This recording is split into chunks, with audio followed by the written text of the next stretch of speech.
अस्सलाम वालेकुम students last lecture में हम लोगों ने चैप्टर नंबर 9 कंप्लीट कर लिया था। आज हम लोग इंशाल्लाह चैप्टर नंबर 10 स्टार्ट करने वाले हैं। देखते हैं जी चैप्टर नंबर 10 में क्या क्या है। Correlation and regression.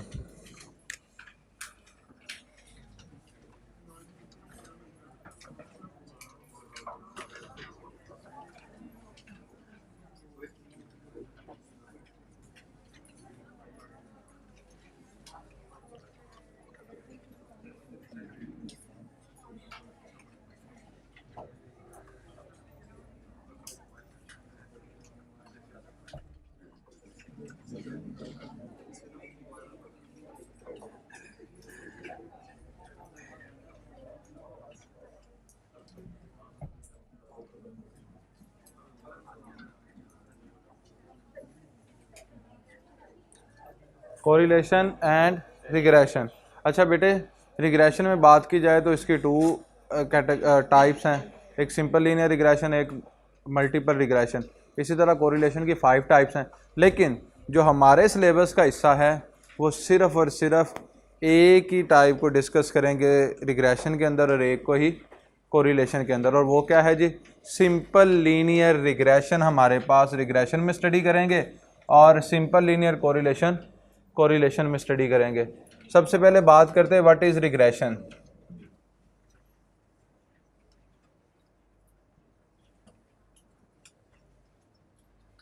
The dependence of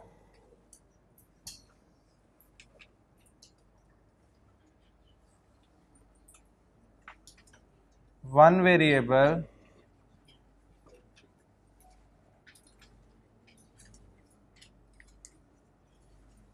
upon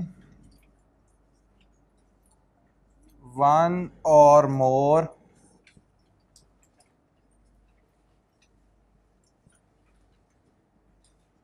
independent variable।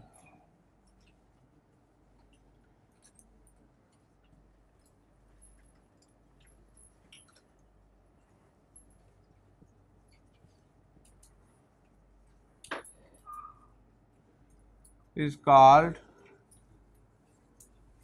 regression।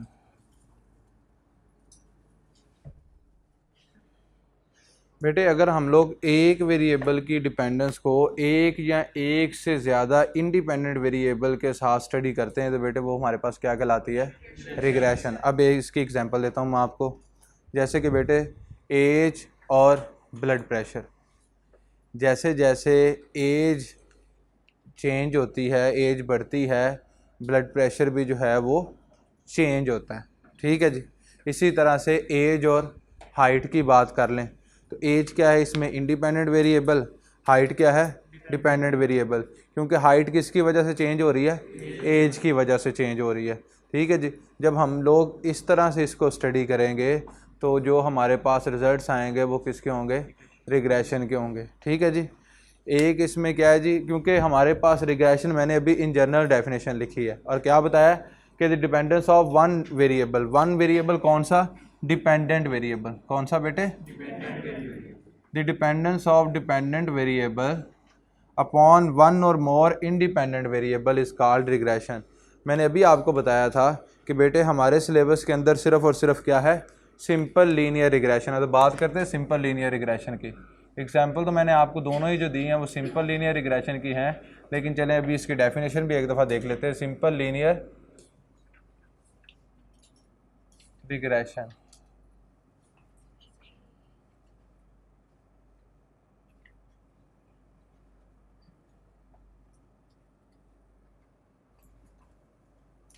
if the dependent variable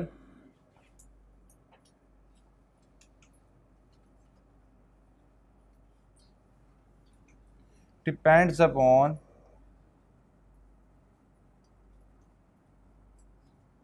one independent variable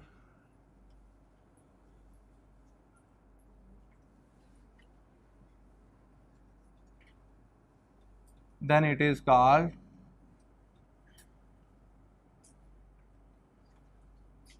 simple linear regression। Clear है स्टूडेंट्स? अगर एक डिपेंडेंट वेरिएबल एक ही इंडिपेंडेंट वेरिएबल पे डिपेंड कर रहा हो तो तब हम उसे क्या कहेंगे, सिंपल लीनियर रिग्रेशन। इसी तरह से हमारे पास क्या है जी, मल्टीपल रिग्रेशन, लेकिन ये हमारे सिलेबस का हिस्सा नहीं है, सिर्फ चेंज बताने लगा हूँ कि दोनों में क्या आएगा जी।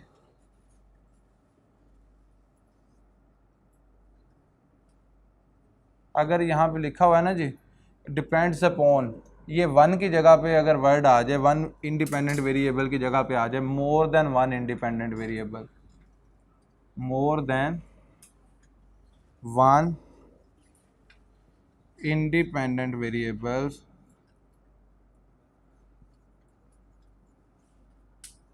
बाकी सारी की सारी डेफिनेशन वही कि the dependent variable depends upon more than one independent variable then it is called multiple regression. तो जब भी बेटे मैंने आपको दो सिंपल सी एग्जांपल दी थी, वो क्या थी जी, वो सिंपल लीनियर रिग्रेशन की थी। जैसे कि जो मैंने अभी बताया आपको एज और ब्लड प्रेशर, तो एज के साथ साथ ब्लड प्रेशर में चेंज आता है। बेटे आप थोड़ा साइड पे हो जाएं।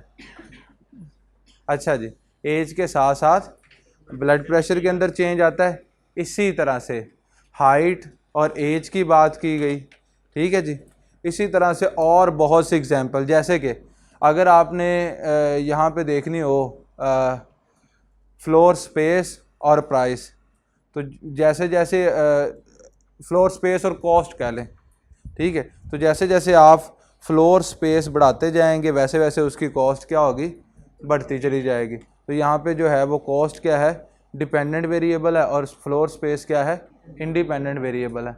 मैं बात कर रहा हूँ ये टाइल लगाने की, ठीक है, समझ आ रही बात की। तो अगर आपने 1 फीट पे टाइल लगानी है तो 1 टाइल लग जाएगी, लेकिन अगर आपने 100 फीट पे लगानी तो 100 टाइल लग जाएगी, कॉस्ट बढ़ जाएगी। समझ आ रही है। तो क्या है जी, फ्लोर स्पेस इंडिपेंडेंट वेरिएबल हो गया और कॉस्ट क्या होगी, डिपेंडेंट वेरिएबल। तो बच्चे ये सारी एग्जांपल किसकी हैं, रिग्रेशन की हैं, और किसकी, सिंपल लीनियर रिग्रेशन की। क्यों, क्योंकि यहाँ पे मैं सिर्फ और सिर्फ एक इंडिपेंडेंट वेरिएबल यूज़ कर रहा हूँ। अच्छा सर जी, फ़ौरन एक एग्जांपल माइंड में आती है, एक चीज़ माइंड में आती है, सर जी ये जितनी 3-4 एग्जांपल्स आपने दी हैं इससे हमें सिंपल लीनियर रिग्रेशन का तो पता चल गया। ज़रा बताएं कि मल्टीपल रिग्रेशन में किस तरह से एक से ज़्यादा इंडिपेंडेंट वेरिएबल होते हैं। तो मैं आपको एग्जांपल दे देता हूँ। ये एग्जांपल सिर्फ इसके लिए कि आपको इन दोनों के अंदर डिफरेंस क्लियर हो जाए। अदरवाइज़ हमारा जो टारगेट है वो सिर्फ और सिर्फ सिंपल लीनियर रिग्रेशन है। आपका फर्स्ट टॉपिक इस चैप्टर का स्टार्ट होता है और वो है सिंपल लीनियर रिग्रेशन, राइट। अच्छा जी, माइलेज, बड़ी सिंपल सी एग्जांपल दूंगा।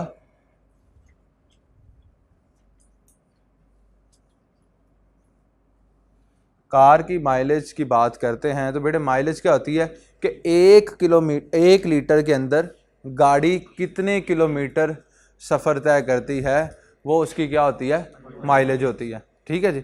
अब देखें यहाँ पे कितनी चीज़ें माइलेज को इफ़ेक्ट करेंगी, ठीक है जी। अब ज़रा देखें, सबसे पहले मैं बात करता हूँ, ये तो हो गया माइलेज, हो गया डिपेंडेंट वेरिएबल। स्पीड, स्पीड इसको इफ़ेक्ट करेगी।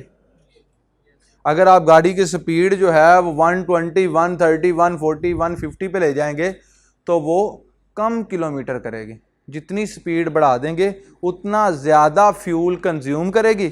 और अगर गाड़ी को आप 60-70 की स्पीड से लेके जा रहे हैं ना, तो हो सकता है वो 15-16 किलोमीटर, 17 किलोमीटर की एवरेज शो करना शुरू कर दे, ठीक है जी। मैं बात कर रहा हूँ जी स्विक की, ठीक है जी। हालांकि इतना करती नहीं है वो, 12-13 किलोमीटर भी उसकी बस हो जाती है, और ठीक है जी। लेकिन चलें, मैं आपको बता रहा हूँ, एक एग्जांपल ले रहे हैं हम लोग कि क्या है जी, अगर स्पीड जो है वो 70-80 की रखते हैं तो वो 15-16 किलोमीटर की एवरेज दे रही है। उसी स्पीड को अगर मैं इंक्रीज़ करके 120-150 पे ले जाऊँ तो वो जो माइलेज है वो 10-12 किलोमीटर की रह जाएगी। समझ आ गई। तो जितनी ज़्यादा स्पीड इंक्रीज़ करेंगे उतनी माइलेज जो है वो कम हो जाएगी, जितनी स्पीड कम करेंगे उतनी माइलेज ज़्यादा हो जाएगी। तो इसका मतलब है यहाँ पे स्पीड क्या है, इंडिपेंडेंट वेरिएबल। अच्छा, एक और चीज़ भी तो है, वो क्या, रोड कंडीशन। किसी गांव वाली साइड पे ले जाएं, माशाल्लाह से सारा रोड ही ख़राब हो, तो वो जो गाड़ी 10 किलोमीटर करती है वो 8 किलोमीटर भी नहीं करेगी। समझ आ रही जी। तो माइलेज किसकी वजह से इफेक्ट होगी? रोड कंडीशन की वजह से। ओके, इंजन कंडीशन 1901 मॉडल अगर आपके पास गाड़ी है तो वो ज़्यादा फ्यूल कंज्यूम करेगी। अच्छा, किसी जो पुराने लोग हैं ना, उन्होंने अभी तक भी वेस्पा रखा हुआ है, स्कूटर, ठीक है जी, जो इस तरह से स्टार्ट नहीं होता, जो दूसरा स्कूटर होता था, वेस्पा स्कूटर। वेस्पा स्कूटर जो है वो 2 से 3 1 to 5 से भी ज़्यादा तेल कंज्यूम करता है। समझ आ गई?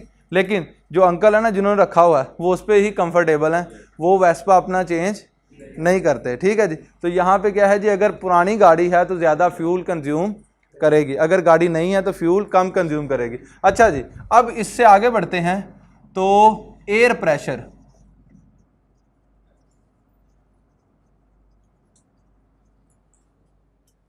एयर प्रेशर भी है। अब आप मोटरवे पे जा रहे हैं, हवा आगे से बहुत तेज़ है तो इंजन का ज़्यादा जोर लगेगा, ठीक है जी, तो वहाँ पे भी माइलेज क्या हो जाएगी, इफ़ेक्ट हो जाएगी, कम हो जाएगी। तो बेटे देखें, ये सारे के सारे क्या हैं, इंडिपेंडेंट वेरिएबल, ठीक है जी। तो इन सारे इंडिपेंडेंट वेरिएबल्स की वजह से सिर्फ एक वेरिएबल में चेंज आ रहा है, और वो वेरिएबल कौन सा है, माइलेज। समझ आ रही बात की? सिर्फ एक वेरिएबल, तो डिपेंडेंट वेरिएबल यहाँ पे कौन सा हुआ, माइलेज, और इंडिपेंडेंट वेरिएबल आपके पास क्या हो गए, मोर देन 1 हो गए। अगर इस तरह से आ जाता है तो बेटे वो किस कैटेगरी में चला जाता है, मल्टीपल रिग्रेशन में। चलें जी, हम बात कर रहे हैं, वापस आ जाते हैं अपने मेन टॉपिक की तरफ, that is simple linear regression. बेटे सिंपल लीनियर रिग्रेशन के अंदर ना हमारे पास 2 लाइंस होती है, रिग्रेशन लाइंस होती हैं। एक होती है लीनियर रिग्रेशन इक्वेशन, या इक्वेशन या लाइन कह लें आप, y ऑन x और एक x ऑन y, ठीक है जी। Simple linear regression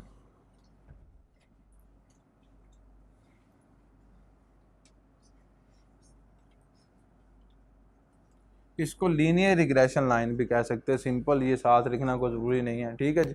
simple linear regression line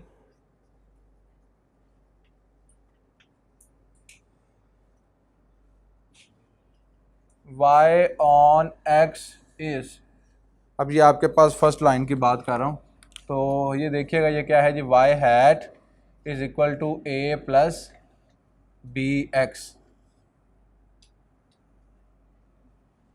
ये लाइन है हमारे पास, y hat is equal to a plus b x. बेटे ये जो y हैट है ये किसको शो कर रहा है, ये है जी डिपेंडेंट वेरिएबल। क्या है बच्चों, डिपेंडेंट वेरिएबल। ओके, अब इसी तरह से ये जो a है ये आपके पास क्या है जी, y इंटरसेप्ट। बेटे चैप्टर नंबर 1 में आपने x इंटरसेप्ट और y इंटरसेप्ट भी सीखा होगा, तो ये y इंटरसेप्ट अभी भी वही है। क्या चीज़ थी जी, a value which intersect the y axis at a point when x is equal to 0 is called y intercept. ठीक है जी, एक ऐसी वैल्यू जो y एक्सिस को किसी एक पॉइंट पे इंटरसेक्ट करे, कट करे, जब आपके पास x की वैल्यू 0 हो, तो बेटे वो जो पॉइंट जहाँ से y एक्सिस को कट किया जा रहा है, जिस वैल्यू पे कट किया जा रहा है, वो क्या कहलाएगी, y इंटरसेप्ट कहलाएगी। क्लियर है जी? अच्छा जी, अब यहाँ पे देखिएगा आपके पास आ गया जी b क्या है यहाँ पे, तो बेटे b है slope of y on x, या सिंपल स्लोप कह लें या slope of y on x कह लें, ठीक है जी। y ऑन x लाइन है और उसकी क्या है जी, स्लोप है, और इसका सेकंड नेम बेटे क्या है, regression coefficient y on x। Regression coefficient y on x। आप इसको b को स्लोप भी कह सकते हैं और regression coefficient y on x भी कह सकते हैं। मुजाहिदीन क्लियर है, कोई इशू तो नहीं? अच्छा जी, अब ज़रा देखिएगा यहाँ पे ये जो x है, ये x क्या है बेटे, x है इंडिपेंडेंट वेरिएबल, इंडिपेंडेंट वेरिएबल। इस एक इक्वेशन के अंदर 4 अननोन्स थे, तो 4 के 4 अननोन्स के बारे में मैंने आपको बता दिया कि इनको हम लोग क्या क्या कहते हैं। वाई हैट इसमें क्या है, डिपेंडेंट वेरिएबल। ए इसमें क्या है, वाई इंटरसेप्ट। बी इसमें क्या है, स्लोप या regression coefficient y on x. और एक्स इसमें क्या है, इंडिपेंडेंट वेरिएबल। ठीक है जी। अब इनकी डेफिनेशंस को रटा नहीं मारना, मैं आप लोगों को एक छोटी सी इक्वेशन लिख के जिसमें वैल्यूज़ लिख देता हूँ और बता देता हूँ कि इंडिपेंडेंट वेरिएबल किस तरह से, डिपेंडेंट वेरिएबल किस तरह से है। तो यहाँ पे एक एग्जांपल लेते हैं जी, मैं इसको रेज़ कर रहा हूँ। डेफिनेशन को रटा मारने की ज़रूरत नहीं है, सिर्फ एक दफ़ा रीड कर लीजिएगा, इनफ है। ओके, क्योंकि डेफिनेशन के साथ ये इंडिपेंडेंट वेरिएबल की डेफिनेशन, डिपेंडेंट वेरिएबल की डेफिनेशन, रिग्रेशन कोफिशिएंट की डेफिनेशन, इनके साथ एमसीक्यू नहीं आता। ठीक है, अच्छा जी।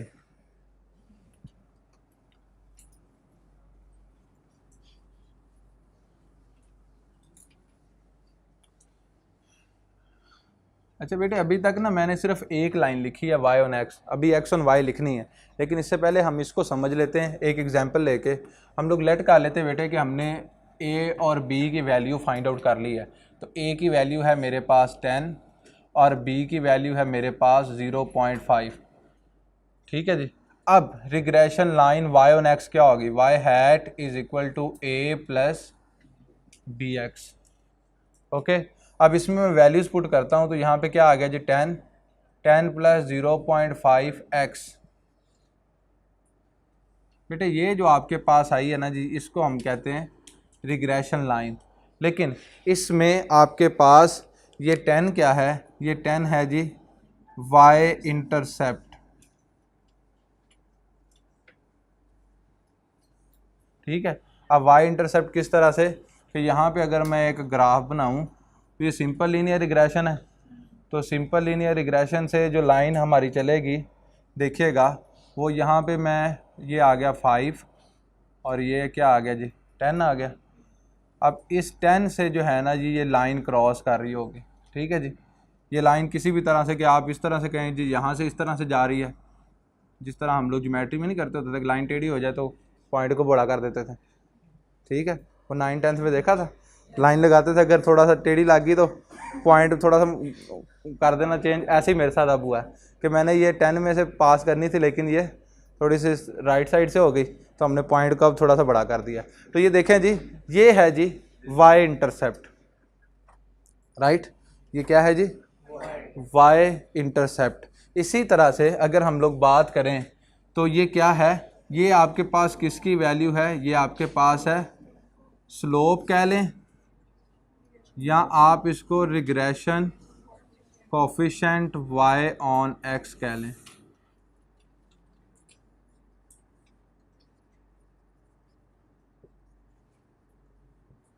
और ये x क्या है आपके पास, इंडिपेंडेंट वेरिएबल, और ये y क्या है आपके पास, डिपेंडेंट वेरिएबल। अब ज़रा गौर से इस चीज़ को समझिएगा कि अगर मैं इसमें 1 पुट करूं तो किसकी वैल्यू में चेंज आएगा, y की वैल्यू में। किसकी वजह से चेंज आ रहा है, x की वजह से।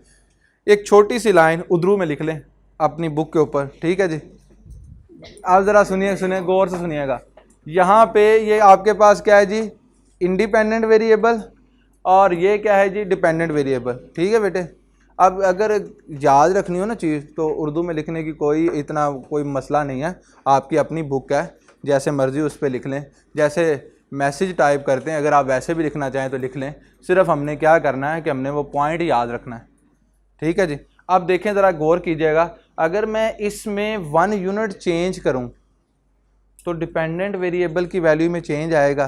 कितना चेंज आएगा, 0.5 का। कितना चेंज आएगा, 0.5 का। ये छोटा सा पॉइंट है, इसका एमसीक्यू आ जाता होता है, इसलिए मैं यहाँ पे ज़रा जोर दे रहा हूँ कि आपको ये पॉइंट क्लियर हो जाए। तो ज़रा गौर कीजिएगा, ये देखें, y hat is equal to 10 plus 0.5 और इंटू 1। तो अब वाई हैट की वैल्यू क्या हो गई, 10.5। पहले y की वैल्यू क्या थी, 10 थी, और अब कितनी हो गई, 10.5। कितना चेंज आया है, रिग्रेशन कोफिशिएंट का चेंज आया। कितना चेंज आया? रिग्रेशन कोफिशिएंट का चेंज आया। रिग्रेशन कोफिशिएंट आपके पास क्या है? 0.5, तो 0.5 का चेंज आया। अब एक लाइन लिखें जी, जिस वेरिएबल की वैल्यू की वजह से डिपेंडेंट वेरिएबल की वैल्यू में चेंज आता है उसको इंडिपेंडेंट वेरिएबल कहते हैं। थोड़ा स्लो कर लेते हैं। जिस वेरिएबल की वैल्यू की वजह से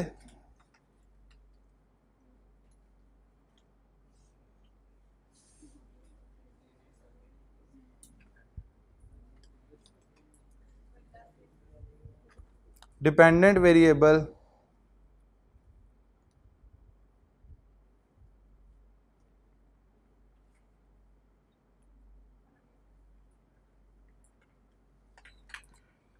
की वैल्यू तब्दील होती है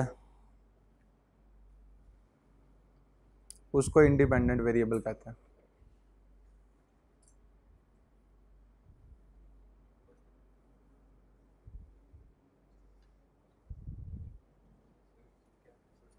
जिस वेरिएबल की वैल्यू की वजह से डिपेंडेंट वेरिएबल की वैल्यू में चेंज आता है वो बेटे क्या कहलाता है? Independent variable. और जिस वेरिएबल की वैल्यू में चेंज आता है वो डिपेंडेंट वेरिएबल होता है। जिसकी वजह से चेंज आता है वो इंडिपेंडेंट वेरिएबल, जिसमें चेंज आता है वो डिपेंडेंट वेरिएबल। समझ आ रही बात की? बाकी मैंने सारी किताबी बातें लिखी हुई हैं, डेफिनेशन मैंने लिखी हुई है आपके सामने यहाँ पे। ये जो रिग्रेसर है ना, रिग्रेसर बेसिकली इंडिपेंडेंट वेरिएबल होता है। इसको इसके आगे ब्रैकेट में लिख लें, इंडिपेंडेंट वेरिएबल। ये देखिए नीचे मैंने सारे नाम इसके लिखे हुए हैं। रिग्रेसर के 4 नेम्स और भी हैं। एक इसको प्रिडिक्टर वेरिएबल भी कहते हैं, इंडिपेंडेंट वेरिएबल भी कहते हैं, कंट्रोल्ड वेरिएबल भी कहते हैं और एक्सप्लेनेटरी वेरिएबल भी कहते हैं। 4 नेम्स जो हैं वो किसके हैं बेटे? इंडिपेंडेंट वेरिएबल के। इसी तरह से 4 नेम्स आपके पास डिपेंडेंट वेरिएबल के भी हैं। मैंने ये उर्दू के अंदर लाइन आपको इसलिए लिखवाई है ताकि आप इसको रीड करेंगे तो आपको मेरी कही हुई बातें याद आ जाएंगी। मैंने क्लास में ये कहा था, जिस वेरिएबल की वजह से चेंज आता है वो इंडिपेंडेंट वेरिएबल, जिस वेरिएबल में चेंज आता है वो डिपेंडेंट वेरिएबल। ठीक है जी, ये छोटी छोटी सी लाइनें हैं, ये मुश्किल नहीं है। ठीक है ना जी, अगर आप लिख लें तो आपके लिए आसानी होगी। ठीक है जी। अब ज़रा यहाँ पे देखिएगा, आप इंग्लिश वाली यहाँ पे जो डेफिनेशन लिखी हुई है आपके सामने, the variable that forms the basis of estimation और प्रिडिक्शन इज कॉल्ड रिग्रेसर। ठीक है जी। जिस वेरिएबल की वजह से हम लोग दूसरे वेरिएबल की वैल्यू को एस्टिमेट करते हैं या प्रिडिक्ट करते हैं तो वो बेटे आपके पास क्या होता है जी? इंडिपेंडेंट वेरिएबल होता है। ठीक है जी। अब ये 2 बातें तो होगी कि जिस वेरिएबल की वजह से चेंज आता है इंडिपेंडेंट वेरिएबल, जिस वेरिएबल में चेंज आता है डिपेंडेंट वेरिएबल। एक यूनिट इंडिपेंडेंट वेरिएबल में चेंज करने से डिपेंडेंट वेरिएबल में जितना चेंज आएगा उसको रिग्रेशन कोफिशिएंट कहते हैं। एक यूनिट इंडिपेंडेंट वेरिएबल में चेंज करने से डिपेंडेंट वेरिएबल में जितना चेंज आएगा वो रिग्रेशन कोफिशिएंट कहलाता है। वापस देख लें, गौर कीजिएगा। ये देखें, इधर देखें, इधर देखें। मैंने एक यूनिट चेंज किया है, एक यूनिट चेंज किया है तो डिपेंडेंट वेरिएबल की वैल्यू में कितना चेंज आया? 0.5 इंक्रीज कर गई। क्यों? क्योंकि यहाँ पे क्या लिखा हुआ है? प्लस। अगर यहाँ पे माइनस होता तो 0.5 डिक्रीज कर जाती। ठीक है जी। अब ज़रा लिखें जी, एक यूनिट चेंज करने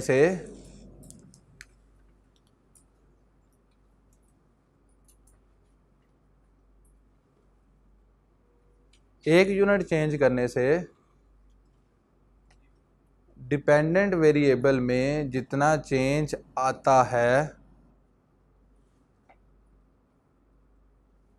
उसको रिग्रेशन कोफिशिएंट कहते हैं।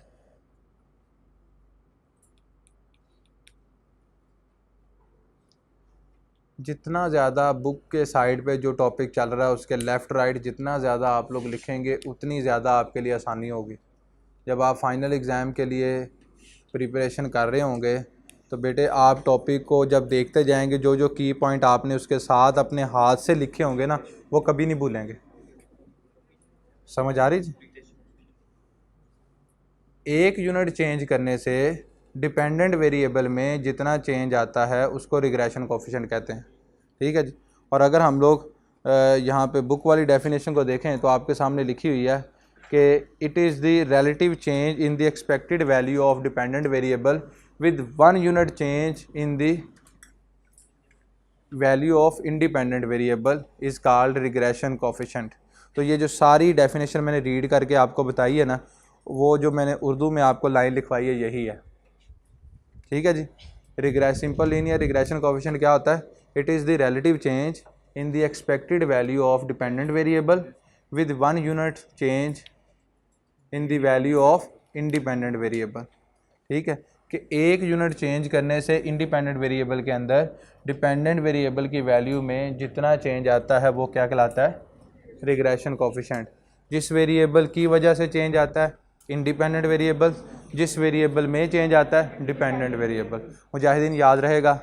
अच्छा, ये वाला मैंने क्यों इतना ज़ोर दे के ये वाला पॉइंट आपको बताया है, ज़रा आ जाएँ इंपॉर्टेंट MCQs पे। तो MCQ नंबर 5 और 6 रीड कीजिएगा जल्दी से ज़रा। MCQ नंबर 5 और 6 आपको पता चल जाएगा कि सर ने इस MCQ को क्यों करवाया है। एक दफ़ा सिर्फ रीड कर लें जी, सवाब की नीयत से रीड फरमा लें।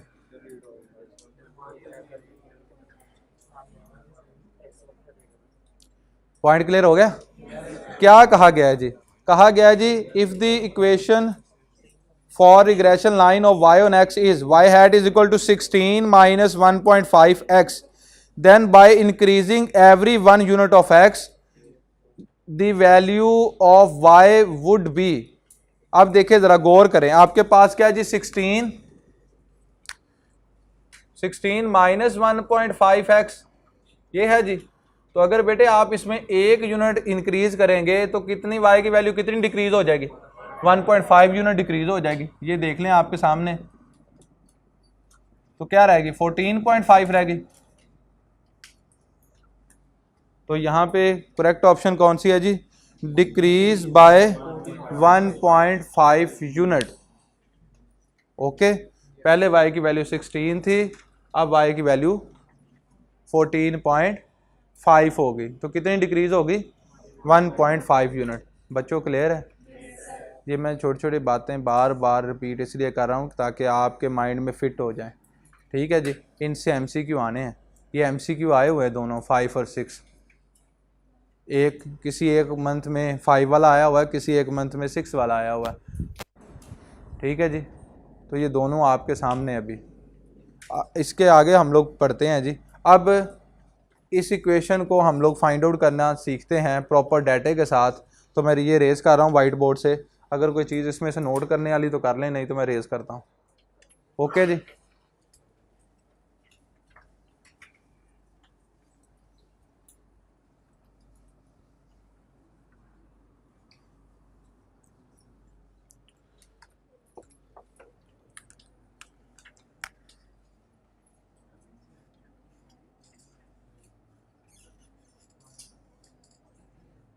कंप्यूट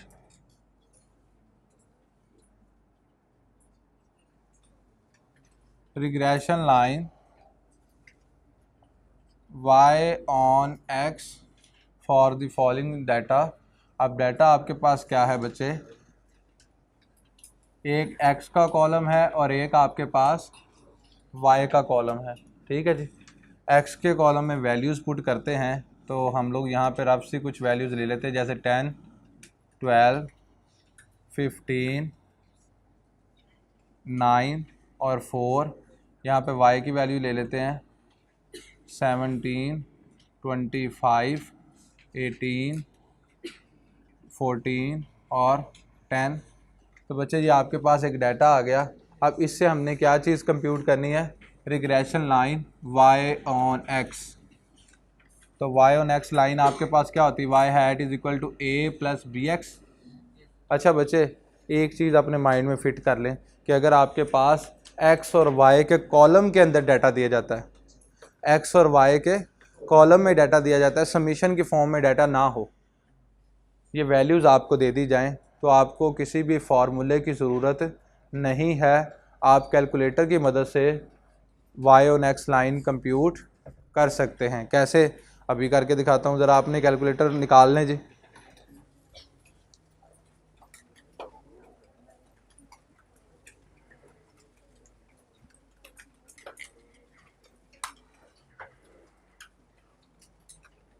मोड का बटन प्रेस करें। नंबर 3 पे स्टैट आ रहा है, प्रेस करें। नंबर 2 पे ए प्लस बी एक्स आ रहा है। ये देखें, सबसे पहले आपने मोड का बटन प्रेस किया, मोड के बाद स्टैट का बटन प्रेस किया, स्टैट के बाद ए प्लस बी एक्स आ रहा है, प्रेस कर दिया बेटे। इसके बाद आपके पास 2 कॉलम्स आ जाएंगे, एक आ जाएगा एक्स का कॉलम और एक वाई का कॉलम आ गया। ठीक है जी, इनमें डाटा पुट करें जी ज़रा जल्दी से। ये देखें जी, यहाँ पे आ गया 10, 12, 15, 9 और 4, और यहाँ पे वैल्यू आ गई 17, 25, 18, 14 और 10। वैल्यूज एंटर कर ली। अब बेटे आपने क्या करना है, एसी का बटन प्रेस करना है। एसी का बटन प्रेस कर दिया, क्लियर है जी। अब आपने क्या करना है, रिजल्ट्स की तरफ आ जाना। रिजल्ट्स के लिए क्या करना पड़ता है, शिफ्ट के बाद 1 का बटन प्रेस करना पड़ता है। करें जी ज़रा, शिफ्ट के बाद 1 का बटन प्रेस किया। नंबर 5 पे REG रिग्रेशन लिखा हुआ नज़र आ रहा है, इसको ज़रा प्रेस कर दें बेटे। आपके पास ए लिखा हुआ नज़र आ रहा है कहीं पे, तो बेटे कैपिटल ए आपको नज़र आएगा, लेकिन इन एक्चुअल वो किसकी वैल्यू है, स्मॉल ए की ही है। आप उसको ए को प्रेस करें तो आपके पास वैल्यू आ जाएगी, क्या आती है, 6.8। क्लियर है जी। अब इसी तरह से आपको बी की वैल्यू भी चाहिए, तो वापस शिफ्ट और 1 का बटन प्रेस करें। शिफ्ट के बाद 1 के बाद REG रिग्रेशन, और फिर इसके बाद आप बी वाला बटन प्रेस करें, इक्वल का बटन प्रेस करें, तो आपके पास रिजल्ट आ जाएगा। कितना बेटे, 1। अब देखें बेटे, आपके पास बी की वैल्यू 1 आ गई और ए की वैल्यू 6.5 आ गई। आप यहाँ पे वैल्यूज पुट कर दें, 6.8 प्लस 1x, तो 1 लिखने की ज़रूरत नहीं है। अगर आप लिखना चाहें तो लिख भी सकते हैं, 1.0x लिख दें, और अगर नहीं तो सिंपल x भी लिख दें, देन भी ओके। अब यहाँ पे देखिएगा जी, आपके पास ये क्या आ गई जी, ये रिग्रेशन लाइन आ गई, y ऑन x। अब ज़रा जल्दी से मुझे ये क्वेश्चन करके दिखाइएगा।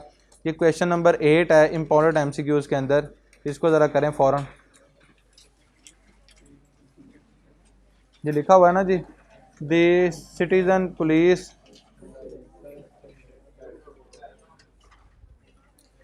इम्पोर्टेंट MCQs के अंदर क्वेश्चन नंबर 8 सब स्टूडेंट सॉल्व कीजिएगा। इसी तरह से होगा जो मैंने सामने लिखा हुआ।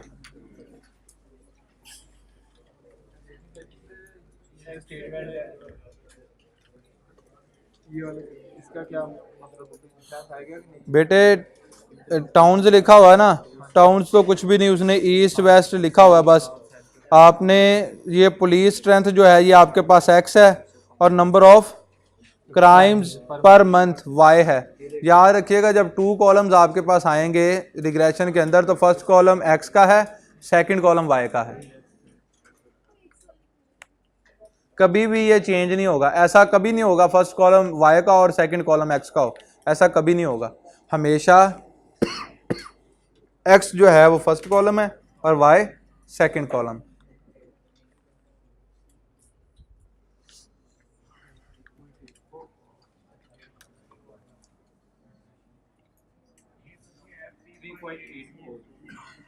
और B 0.866।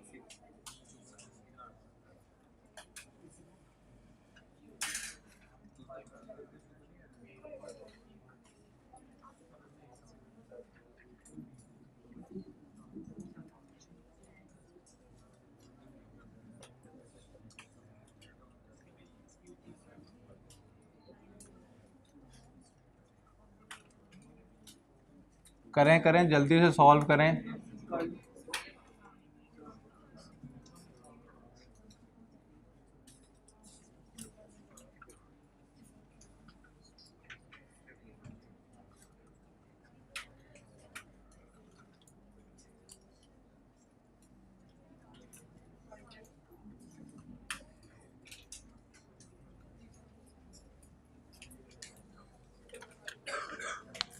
कर लिया जी सबने? सिर्फ ए और बी की वैल्यू फाइंड आउट करनी तो मुश्किल काम है।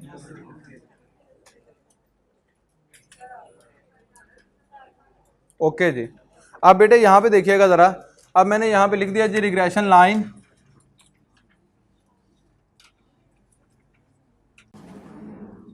एक्स ऑन वाई, वो रिग्रेशन इक्वेशन कह दे, रिग्रेशन लाइन कह दे, बात एक ही है। ओके जी, अब ये आपके पास क्या है जी, X hat is equal to C plus D Y. Okay, अब बेटे देखें एक्स इसमें क्या है, डिपेंडेंट वेरिएबल, सी इसमें क्या है, एक्स इंटरसेप्ट, डी इसमें क्या है, regression coefficient x on y, और वाई इसमें क्या है, इंडिपेंडेंट वेरिएबल, यानी कि वेरिएबल्स की प्लेसेस चेंज हो गई हैं। अब जो वाई था पहले वो डिपेंडेंट था, अब इसमें क्या हो गया, इंडिपेंडेंट हो गया। एक्स उस वाई ऑन एक्स में जो एक्स था वो इंडिपेंडेंट था, अब इसमें क्या हो गया, डिपेंडेंट वेरिएबल हो गया। राइट, ये आपके पास सेकंड इक्वेशन है, लेकिन बच्चे जो रिग्रेशन की स्टैंडर्ड लाइन है वो वाई ऑन एक्स ही है। अगर वो आपको सिर्फ इतना कह देना compute regression line for the following data, तो अब यहाँ पे मेंशन ही किया हुआ वाई ऑन एक्स या एक्स ऑन वाई, तो आपने कौन सी वाली लाइन फाइंड आउट करनी, वाई ऑन एक्स करनी है, क्योंकि स्टैंडर्ड लाइन कौन सी है, वाई ऑन एक्स है। जब तक वो खुद से ये बात नहीं कहेगा कि आप x on y find out करें, तब तक आपने x on y find out नहीं करनी। क्लियर है जी, ये आपके पास ये लाइन आ गई। अब एक चीज़ सर जी, कैलकुलेटर से हमने देखा था तो वहाँ पे ए और बी तो नज़र आ रहा था, लेकिन सी और डी नहीं नज़र आ रहा था, तो फिर इसके क्वेश्चन को हम लोग किस तरह से कैलकुलेटर पे करेंगे, मैं आपको बताता चलूँ बेटे। जो एक्चुअल लाइंस है ना, वो यहाँ पे था यार, वाइट कहाँ पे, अच्छा, जो हमारे पास एक्चुअल लाइन है ना जी, वाई ऑन एक्स और एक्स ऑन वाई, वो मैं आपको लिख के दिखाता हूँ। ये जो है ना, ये हम लोग लाइंस को सिंप्लीफाई किया हुआ है ताकि हमें ये इजीली याद रहें। जो एक्चुअल लाइंस है हमारे पास वो ये हैं जी, Y hat is equal to A Y X plus B Y X X. ये वाई एक्स किसको शो करता है, वाई ऑन एक्स, ठीक है जी। और इसकी सिंपल फॉर्म आपके पास क्या है, y hat is equal to a plus b x, जो कि हमने यहाँ पे लिख ली। अब इसी तरह से अगर मैं बात करूँ एक्स ऑन वाई की, तो ये बेटे आपके पास क्या होती है, x hat is equal to a x y plus b x y, और यहाँ पे वाई, ये ए और बी ही होता है। लेकिन जब हम इसकी सिंपल फॉर्म लेके आते हैं तो बेटे वो हमारे पास क्या आ जाती है, x hat is equal to C plus D y. इस ए एक्स ऑन वाई को हम लोग क्या लिख लेते हैं, सी, और ये जो बी है एक्स ऑन वाई, इसको हम लोग क्या लिख लेते हैं, डी। ये इनकी क्या है जी, सिंपल फॉर्म है, और हम लोग इसी तरह से यूज़ करते हैं। अब एक और एग्जांपल लेता हूँ जिसमें मैं आपको दोनों लाइन फाइंड आउट करके देता हूँ, और कैलकुलेटर पे दोनों किस तरह से फाइंड आउट होती हैं ये मेथड आपको सिखाता हूँ। देखिएगा, एक सिंपल सा डाटा यहाँ पे हम लोग ले लेते हैं। ये आ गया आपके पास एक्स और ये वाई। 20, 15, 12, 9 और 7। यहाँ पे आपके पास बेटे आ गया 15, 23, 30, 31 और 36। ठीक है जी। अब देखिए बेटे, ये हमारे पास एक डाटा आ गया। अब हमने क्या करना है, यहाँ से एक्स ऑन वाई भी फाइंड आउट करनी है और वाई ऑन एक्स लाइन भी फाइंड आउट करनी। तो पहले करते हैं y on x line.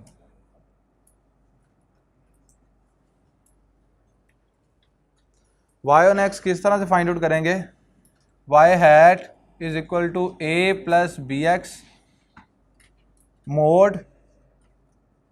Mode के बाद नंबर 3 पे स्टैट, और स्टैट के बाद नंबर 2 पे ए प्लस बी एक्स, और ए प्लस बी एक्स को जैसे ही एंटर करेंगे आपके पास एक कॉलम एक्स का आ जाएगा और एक वाई का आ जाएगा। राइट, अब इनमें वैल्यूज़ पुट करते हैं तो यहाँ पे क्या आ गया, 20, 15, 12, 9, 7। यहाँ पे आ गया बेटे 15, 23, 30, 31, 36। ये आपने डाटा एंटर कर लिया। अब आपने AC का बटन प्रेस करना है तो डाटा डिसअपीयर हो गया, लेकिन कैलकुलेटर के अंदर सेव है। अब आपने क्या करना है जी, इनके रिजल्ट्स लेने हैं। रिजल्ट्स किस तरह से आएंगे देखिएगा। शिफ्ट और 1 का बटन प्रेस करें,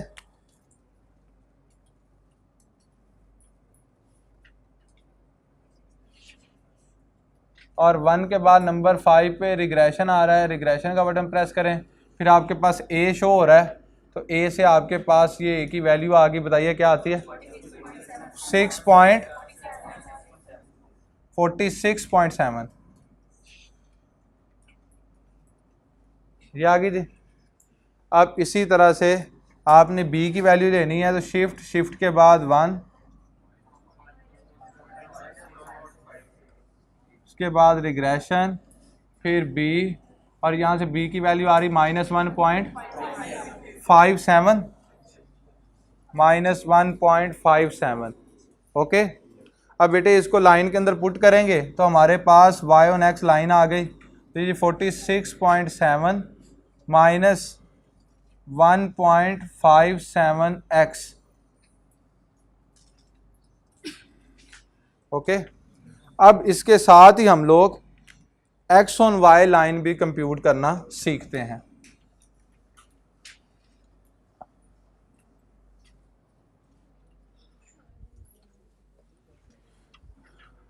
बेटे आपने सबसे पहले मोड का बटन प्रेस करना है, मोड के बाद स्टैट्स का, और स्टैट के बाद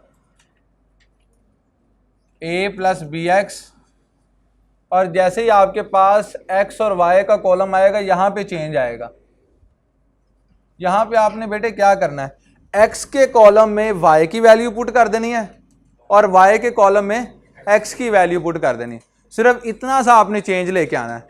क्या जी, जब आप y ऑन x कैलकुलेट कर रहे हैं तब तो आपने कुछ चेंज नहीं करना, जैसे डाटा दिया हुआ है वैसे ही आपने x के कॉलम में x की वैल्यू और y के कॉलम में y की वैल्यू। लेकिन बेटे जब आप x on y line find out कर रहे हैं, x hat is equal to c plus dy, जब आप x on y line find out कर रहे हैं उस वक्त आपने क्या करना है, जो ओरिजिनल डाटा है वहाँ से जो x की वैल्यूज़ हैं वो कैलकुलेटर में y के कॉलम में पुट करनी है, और जो y की वैल्यूज़ हैं वो कैलकुलेटर में x के कॉलम में पुट करनी है। तो यहाँ पे x के कॉलम में क्या पुट करेंगे जी, 15, 23, 30, 31, 36। यहाँ पे आते हैं तो ये क्या है जी, 20, 15, 12, 9 और 7। डाटा एंटर कर लिया जी आपने। अब आपने रिजल्ट्स के लिए क्या करना है, शिफ्ट के बाद 1 का बटन प्रेस करेंगे, फिर नंबर 5 पे रिग्रेशन पे जाएंगे, और फिर नंबर 1 पे आपके पास ए है। तो देखें जी, ये जो ए कैपिटल ए लिखा हुआ है इन एक्चुअल ये सी है। ये क्या है जी, सी। अब वैल्यू बताइएगा, 29.35। इसी तरह से शिफ्ट और 1 का बटन प्रेस करें, फिर नंबर 5 पे रिग्रेशन पे जाएं, और यहाँ पे कैपिटल बी है, इन एक्चुअल ये स्मॉल डी है, तो ये क्या आ गया, -0.62 ओके। तो लाइन के अंदर वैल्यूज पुट कर लेते हैं। x hat is equal to 29.35 minus 0.62y। तो बेटे ये जो लाइन आपके पास आ गई है ये कौन सी है जी, ये है x ऑन y। ये क्या है जी, x ऑन y। एक की पॉइंट, कल मैं इसकी प्रॉपर्टीज लिखवानी है उसमें ये बात मैं लिखवा दूंगा, लेकिन आज आप फिर भी एक साइड पे नोट कर लें। यहाँ पे वैसे आपके पास जो प्रॉपर्टीज है ना, यहाँ पे मैंने लिखा भी हुआ, ये देखें ज़रा, पेज नंबर 153।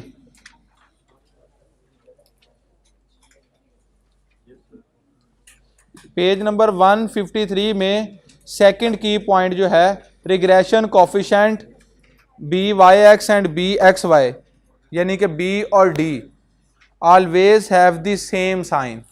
याद रखिएगा, जो बी का साइन होगा वही डी का होगा। अगर बी नेगेटिव है तो डी भी नेगेटिव होगा, अगर बी की वैल्यू पॉजिटिव होती तो डी की वैल्यू भी पॉजिटिव होनी थी। ठीक है जी। ये प्रॉपर्टीज़ कल मैं लिखवाऊंगा, इसका भी एक आध और क्वेश्चन करवा दूंगा, लेकिन आज चूंकि आपके सामने एक एग्जांपल है तो मैं यहाँ पे आपको ये पॉइंट बताता चलूँ कि बच्चे जो sign regression coefficient y on x के साथ होगा वही sign regression coefficient x on y के साथ होगा। क्लियर है बच्चों? आज का लेक्चर यहीं तक है, अपना ख्याल रखिएगा, अल्लाह हाफिज़।